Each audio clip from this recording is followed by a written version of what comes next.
తెలంగాణ రైతాంగానికి నమస్కారము.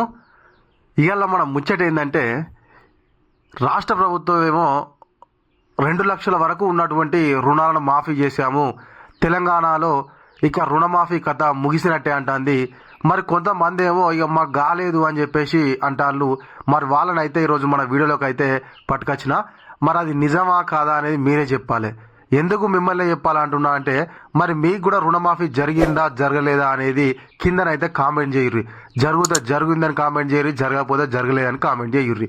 మరి ఇక వాళ్ళు అన్నటువంటి 31,000 కోట్ల రూపాయలు ఖర్చు పెట్టకుండానే రుణమాఫీ ప్రక్రియ ఏ విధంగా అయిపోతుందని చెప్పేసి తెలంగాణ సమాజం అయితే ప్రశ్నిస్తుంది. మరి ఇక ముచ్చట్లన్నింటిని అయితే మనం ఇవాళ ఈ వీడియోలో చెప్పుకుందాము. 2 లక్షల వరకు రుణమాఫీ కానటువంటి వాళ్ళు ఎంతమంది ఉన్నారో ఒకసారి మీరే చూడండి. అంటే నేను తీసుకొచ్చిన కొంతమంది గురించి మాత్రమే ఉన్నది నా దగ్గర డేటా. ఇంకా రుణమాఫీ కానటువంటి వాళ్ళు ఎంతమంది ఉన్నారో, ఒకవేళ మీకు కూడా రుణమాఫీ కాకుండా అయితే తప్పకుండా మన వీడియో కిందనైతే ఒక కామెంట్ పెట్టండి. అదేవిధంగా ఇంకా మీలో ఎవరైనా మన ఛానల్ను సబ్స్క్రైబ్ చేసుకోకపోతే వెంటనే సబ్స్క్రైబ్ చేసుకొని పక్కన ఉన్నటువంటి గంట సింబల్ అయితే గట్టి కొట్టుర్రి. ఇప్పుడు మనం అయితే ఇక వీడియోలోకి వెళ్ళిపోదాము. రైతు రుణమాఫీ ఎవరికి అయ్యింది? రాష్ట్ర ప్రభుత్వము 4వ విడత రుణమాఫీ చేసినట్టు ప్రకటించింది. అయితే ఈ క్రమంలో అందరికీ రుణమాఫీ జరిగినట్టు సీఎం రేవంత్ రెడ్డి సహా మంత్రులు చెప్తున్నారు.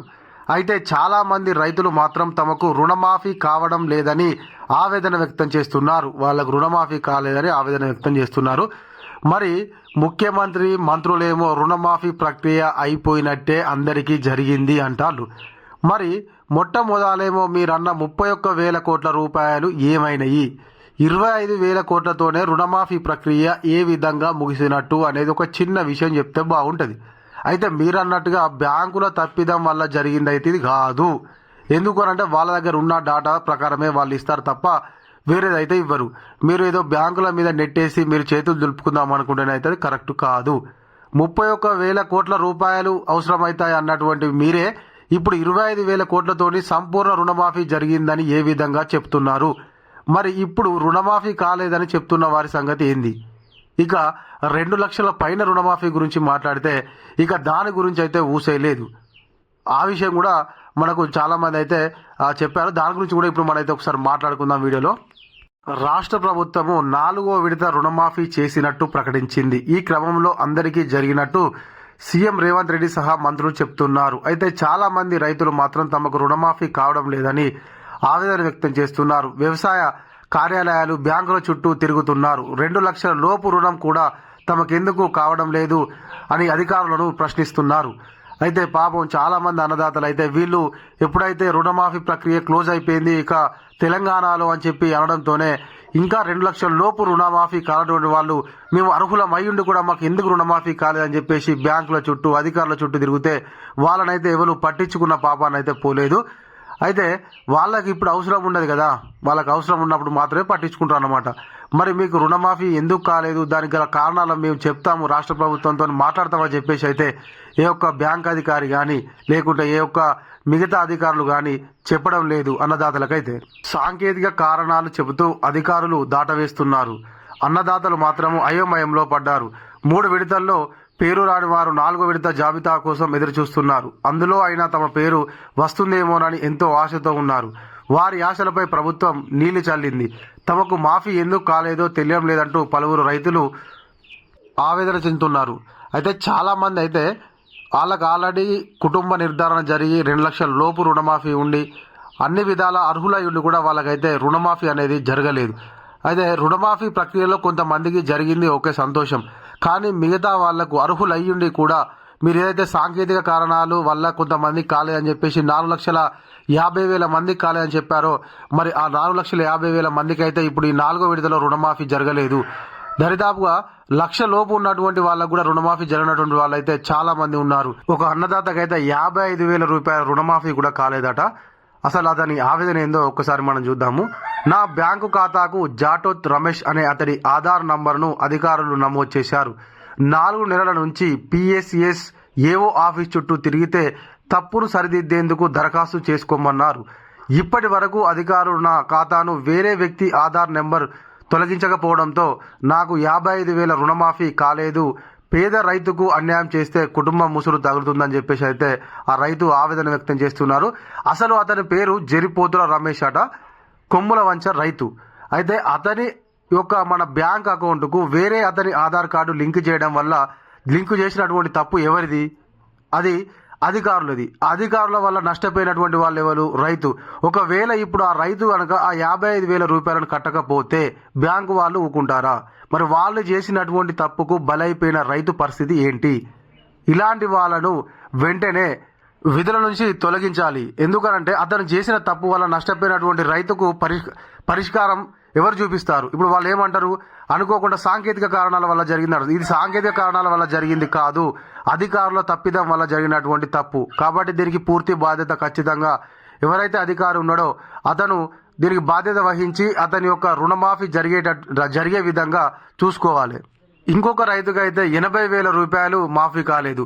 అయితే ఇవన్నీ ఏంది మనకంటే రెండో విడత. ఫస్ట్ విడత మనకు 50,000, తర్వాత 1,00,000 రూపాయలు, తర్వాత 1,50,000 ఆ విధంగా మనకు రుణమాఫీ అనేది చేశారు కదా. అయితే ఇవి మొదటి విడత, రెండో విడతలో జరగాల్సినటువంటి ఈ రుణమాఫీ. మొదటి విడత 1,00,000 రూపాయలు, తర్వాత 1,50,000, తర్వాత 2,00,000, 3 విడతల్లో మనకైతే రాష్ట్ర ప్రభుత్వం రుణమాఫీ చేసింది కదా. ఇది ఫస్ట్ విడతలోనే జరగాల్సినటువంటి రుణమాఫీ, ఈ 50,000, ఈ యొక్క 80,000 అనేటువంటిది. మరి ఫస్ట్ విడతలో కాక, సెకండ్ విడతలో కాక, థర్డ్ విడత అయిపోయింది, ఇప్పుడు 4వ విడత కూడా అయిపోయింది. 4వ విడతలో కూడా వాళ్ళకు రుణమాఫీ జరగకపోతే దానికి బాధ్యత వహించాల్సింది ఎవరు? రుణమాఫీ జరిగేది ఎప్పుడు? బ్యాంకు అధికారులు తప్పిదంతో రుణమాఫీ అయితే లేదు. పంట రుణము 1.50 లక్షలు తీసుకున్న యూనియన్ బ్యాంకు అధికారులు పంట రుణం 2 సార్లు తీసుకున్నట్టు నమోదు చేసిండ్రు. దీంతో రుణమాఫీ కావడం లేదు. వ్యవసాయ శాఖ అధికారులు బ్యాంకు అధికారులతో పాటు కలెక్టర్ను కలిసిన ఫలితం లేదు. అధికారులు చేసిన తప్పును సరిదిద్దాలని కోరితే ముఖ్యమంత్రి రేవంత్ రెడ్డి రుణమాఫీ నమోదులో ఎడిట్ ప్రక్రియను అనుమతి ఇవ్వలేదని అధికారులు తిప్పి పంపుతున్నారు. రైతు పేరు వచ్చేసి రాకేష్ అట, మునుగోడు, వరంగల్. అయితే వీళ్ళు ఏదైతే అధికారులు చేసినటువంటి తప్పిదం వల్ల ఎవరైతే అన్నదాతలు రుణమాఫీకి అర్హులుగా కాలేదో ఆ అధికారులు అయితే తప్పకుండా విధుల నుంచి వెళ్ళి బహిష్కరించాలి. వాళ్ళు చేసినటువంటి తప్పిదం వల్ల కేవలం ఈ ఒక్క పనే తప్పు జరిగిందన్న నమ్మకం ఏంటి? ఇంకా ఎన్ని తప్పులు చేస్తున్నారు? మరి ఇప్పుడు ఈ తప్పుకు బాధ్యత వహించి ఆ రైతు యొక్క డబ్బులను మరి ఈ అధికారులు కడతారా? అధికారులు తప్పు చేసిరని చెప్పేసి రాష్ట్ర ప్రభుత్వం బాధ్యత వహించి మరి రాష్ట్ర ప్రభుత్వం మాఫీ చేస్తుందా? ఇప్పటికే తెలంగాణలో రుణమాఫీ ప్రక్రియ క్లోజ్ అయిపోయిందని చెప్పేసి రాష్ట్ర ప్రభుత్వం ప్రకటించింది. మరి ఆ రైతు పరిస్థితి ఏంటి? ఆ మిగిలినటువంటి ఆ డబ్బును ఏదైతే 1,50,000 రూపాయలు ఉన్నాయో ఆ 1,50,000 2 సార్లు తీసుకున్నట్టుగా మీరు ఏ విధంగా చేస్తారు? అంటే 1,50,000, 1,50,000, 3 లక్షల రూపాయలు. మరి ఎవరు దానికి బాధ్యత వహిస్తారు? ఇంకొక రైతట, మంత్రి మాటలు నమ్మి 20,000 రూపాయలు బ్యాంకులో కట్టిన. బ్యాంక్ ఆఫ్ బరోడా ఐనవోలు బ్రాంచ్లో 2024 జనవరిలో నా పేరు మీద 99,000, భార్య స్వరూప పేరు మీద 95,000 రుణం తీసుకున్న. ఇద్దరిది కలుపుకొని 1,94,000 రూపాయలు అయితే రుణం ఉంది. వ్యవసాయ శాఖ మంత్రి తుమ్మల నాగేశ్వరరావు మాటలు నమ్మి బ్యాంకులో 20,000 జమ చేసిన. అయినప్పటికీ లోన్ మాఫీ కాలేదు. మంత్రి నాగేశ్వరరావు 2 లక్షల లోపు రుణమాఫీ చేస్తాము, 2 లక్షల కంటే ఎక్కువ ఉన్న అమౌంట్ను బ్యాంకులో జమ చేయాలని చెప్పడంతో మా ఇద్దరి పేర్ల మీద ఉన్న 20,000 బ్యాంకులో జమ చేశాం. అయినా రుణమాఫీ కాలేదు. అయితే వాళ్ళిద్దరి పేరు మీద ఉన్నటువంటి అమౌంట్ పైన వడ్డీని అయితే వాళ్ళు కట్టారట. అతను చెప్పదలుచుకుంది అంటే వడ్డీ కట్టాను, ఏదైతే మనకు మంత్రి చెప్పిన మాటలను నమ్మేసి 2 లక్షల పైన ఉన్న అమౌంట్ని అయితే ఇప్పటికీ నాకైతే క్లియర్ చేయలేదని చెప్పేసి అంటారు. అన్న మనకు 2 లక్షల లోపు, 1,00,000 లోపు ఉన్నటువంటి రుణాలనే ఇంకా కూడా మాఫీ చేయలేదు రాష్ట్ర ప్రభుత్వము. ఇక 2 లక్షల పైన ఉన్న అమౌంట్ కట్టు అని అన్నారు. కట్టిన తర్వాత అయితే జాడపత్త లేకుండా వెళ్ళిపోయారు. 2 లక్షల పైన ఉన్నటువంటి అమౌంట్ని అయితే కట్టినటువంటి అన్నదాతలు చాలా మంది ఉన్నారు. ఒక్కొక్కరు అయితే 50,000, 60,000, 70,000 రూపాయలు అయితే ఉన్నకానో లేనికానో వటకా చేత కట్టీలు. కాకపోతే ఇప్పుడు మాత్రం 2 లక్షల పైన రుణమాఫీ గురించి అయితే రాష్ట్ర ప్రభుత్వము ఎటువంటి స్పందన అయితే లేదు. 2 లక్షల లోపు ఉన్నటువంటి రుణాలను ఇంకా మాఫీ చేయాల్సి ఉంది. అదేవిధంగా 2 లక్షల పైన టోటల్ ఏంటంటే వాళ్ళు అన్నటువంటి 42 లక్షల అకౌంట్లకు 31,000 కోట్ల రూపాయలు అవసరం అవుతాయి. కాకపోతే వాళ్ళు 25,000 కోట్లతోనే సర్దిపెట్టి తెలంగాణలో రుణమాఫీ ప్రక్రియ అయిపోయిందంటారు. ఇంకా కూడా తెలంగాణలో రుణమాఫీ కానటువంటి వాళ్ళు చాలా మంది ఉన్నారు. తప్పకుండా మరొక ఫేజ్ 5వ విడత రుణమాఫీ అమలు చేయాలి రాష్ట్ర ప్రభుత్వం. తప్పకుండా 2 లక్షల లోపు 2 లక్షల పైన ఉన్నటువంటి అమౌంట్ను కూడా వెంటనే మాఫీ చేయాలని చెప్పేసి తెలంగాణ అన్నదాతలు అయితే కోరుకుంటున్నారు. ఇది ఇలాంటి మన వీడియో. ఈ వీడియో కనుక మీకు నచ్చినట్లయితే ఒక లైక్ చేయండి, కామెంట్ చేయండి. తప్పకుండా ఇంకా మీలో ఎవరికైనా 2 లక్షల లోపు రుణమాఫీ కాకుంటే కిందనైతే కామెంట్ చేయండి. 2 లక్షల రుణమాఫీ జరిగినా కూడా కామెంట్ చేయండి, అన్న నాకు 2 లక్షల రుణమాఫీ జరిగిందని చెప్పేసి. ఇంకా ఎవరైనా మన ఛానల్ను సబ్స్క్రైబ్ చేసుకోకపోతే వెంటనే సబ్స్క్రైబ్ చేసుకొని పక్కనటువంటి గంట సింబల్ కొట్టుంది. Thank you.